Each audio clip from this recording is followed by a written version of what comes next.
Hello friends, continuing our journey with ADK, today we are going to create LLM agent using Python language. Before we proceed, let's see the prerequisite. We must install Python 3.10 or later version in our machine. Environment variable and path must be set. If Python package installer, that is pip, is not installed, we must also install it. Next, we need to install Google ADK. For that, we can use the command pip install Google-ADK. You can use any IDE of your choice. For this demo purpose, we are using Visual Studio Code. Next important thing that we must understand carefully is folder structure of our agent. So we create three files inside the agents folder. First, agent.py, where we create the agent code. Second is .env file, where we put project IDs or API keys. And the third is init.py. With the help of this file, we mark our agents directory as a Python package. So once it is marked as Python package, we can easily import this agent into any of our application. Next step is create our agent. We will define our agent in agent.py file. So if you can see in the screen, here we are creating LLM agent or a simple agent. We have given it name as a root agent. You can also see description, instruction and tools used. The agent uses Gemini 2.5 Pro model, and as you know, ADK is model agnostic. So we can use any model of our own choice. As you can see in the description, this agent tells the current time in a specified city. In the instruction, we have provided its behavior. This is a helpful assistant that tells the current time in cities. It uses the get_current_time tool for this purpose. If you see get_current_time tool, it is a native function. When we pass it to tools parameter, it is wrapped automatically in function tool.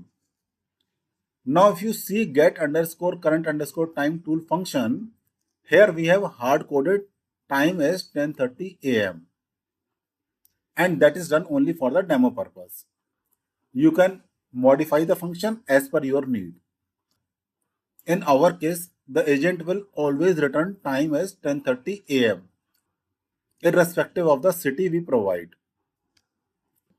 As you can see here, we create an agent and assign it to a variable root_agent. ADK runtime automatically find our root_agent variable and execute it. This is a declarative style where we expose our agent and ADK handles execution. There are several other ways to control the execution. For example, define main function or use the runner. We will see those styles later. Now, next is the .env file. .env file contains environment variables and secrets. So when we say environment variables, basically here we configure values that our agent required during its execution. ADK automatically loaded this file when our agent is executed. So you can see here there are some parameters which we have set up. In order to execute an agent, the agent should have authorization over the underlying model. In our case, we are using Gemini 2.5 Pro model, and for that purpose, we are using Vertex AI. So we need to provide a Google Cloud project and the project location. The variable Gen AI use Vertex AI is marked as true, and since I am running it using my own credentials, I have provided Google application credentials. We have also other option where we are creating a Google API key. So in that case, I don't need to provide cloud project, cloud location or my application credentials. In that case, I can simply use Google API key, and I can also put the value of Gen AI _use_ Vertex AI variable as false. Next step is to execute the agent. We can execute our agent using command line interface or using web interface. We can also execute our agent programmatically, but in today's demo, we are going to execute our agent using CLI and web interface only.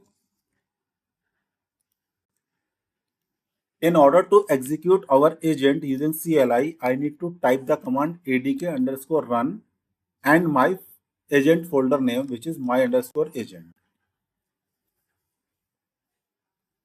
So once this command is executed, CLI prompts user to provide the information.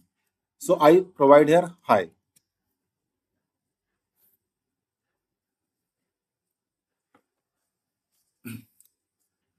And as you can see, root agent replies back that, hello, I can tell you the current time in any city. Which city would you like to know the time in? So I can ask, tell me the current time in New Delhi. So now it will go back, use the tools, get current time, and it will provide me the answer as 10:30 a.m. So here you can see the root agent replies back, the current time in New Delhi is 10:30 a.m. We can also execute the same agent using web interface. For that, the command is ADK_web. When I execute this command, it provides me a path. HTTP 127.0.0.1 and the port number is 8000. When I click on this URL, it takes me to the browser. Before we proceed with the agent execution, let's have an overview of the web interface. So you can see here that we have a left panel and a right panel. A right panel has chat interface while left panel has developers control. First field in top bar of chat interface is session ID. A unique session ID is generated automatically for each session. Agent's memory, state and artifacts are isolated as per the session. We can also create a new session. A new session generates a new session ID. It deletes the previous messages, state, memory and artifacts. Basically, it starts a new context. We can delete the current session and we can also save a session in the JSON file. We can toggle token streaming field.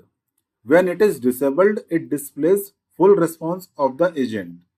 When it is enabled, then output of the model appears word by word or token by token. Next is our chat windows where the conversation is displayed. We also have input bar where we can type the message or write a prompt. We can attach an artifact here and we can also enable audio or video for our agent. In the left panel, you can see a drop down where you can select your agent and execute it. The first tab in the left panel is trace. Here, invocation logs are displayed. So for example, if I write hi in the chat bar, then it will appear under the trace tab. And here you can see that how this message is processed by the agent. Now next tab is events. If you want to see a list of all the events which are triggered internally by the agent, we can find those under this tab.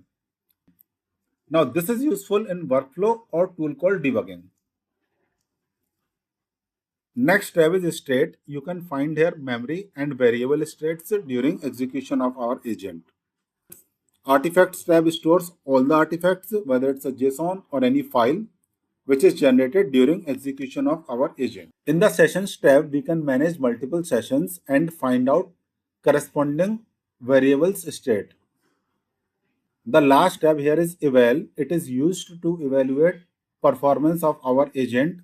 We can also compare responses of our agent. One thing to note here is that command line interface run and web interface run are developers tool.